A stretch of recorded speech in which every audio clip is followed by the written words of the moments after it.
چھوٹی سی زندگی ہے یار, کل پرسوں ترسوں چلے جائیں گے اس دنیا سے. لیکن یقین کرو جب میں تمہیں سمجھا رہا ہوتا ہوں نا تو مجھے یہ نہیں لگ رہا ہوتا کہ میرے سامنے کیمرہ ہے. مجھے ایسا لگ رہا ہوتا ہے جیسے تم میرے سامنے کھڑے ہو اور میں تم سے بات کر رہا ہوں, اور جو میرے دل کے جذبات ہوتے ہیں وہ میں لا کے تمہارے سامنے رکھ دیتا ہوں.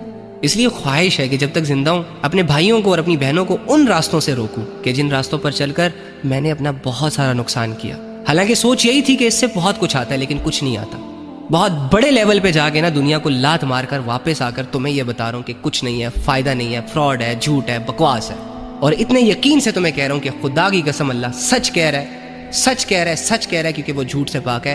وَمَا الْحَيَاةُ الدُّنْيَا إِلَّا مَتَاعُ الْغُرُورِ. یہ دنیا کی زندگی دھوکے کے سوا کچھ بھی نہیں ہے. بادشاہ تخت پہ بیٹھ کر سیٹسفائیڈ نہیں ہے, غریب غربت میں سیٹسفائیڈ نہیں ہے, امیر امیری میں سیٹسفائیڈ نہیں ہے, بیمار بیماری سے سیٹسفائیڈ نہیں ہے, صحت مند صحت کی حالت میں سیٹسفائیڈ نہیں ہے, گنہگار گناہوں کو کرنے کے بعد بھی مطمئن نہیں ہے سوائے ایک شخص کے, الا بذکر اللہ تطمئن القلوب. وہ شخص مطمئن ہے, وہ شخص اطمینان میں ہے جو اللہ کے ساتھ جڑا ہوا ہے. اگر کما رہا ہے تو حلال کما رہا ہے, اگر کر رہا ہے تو حلال کر رہا ہے, اگر جی رہا ہے تو حلال طریقے سے جی رہا ہے, اگر خواہش پوری کر رہا ہے, لذت لے رہا ہے تو حلال طریقوں سے لے رہا ہے. تو آؤ اللہ کی ٹیم میں, اللہ کے بندو.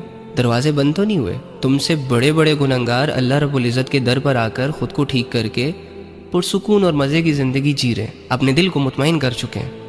تم تو بہت چھوٹے لیول کے گنہگار ہو.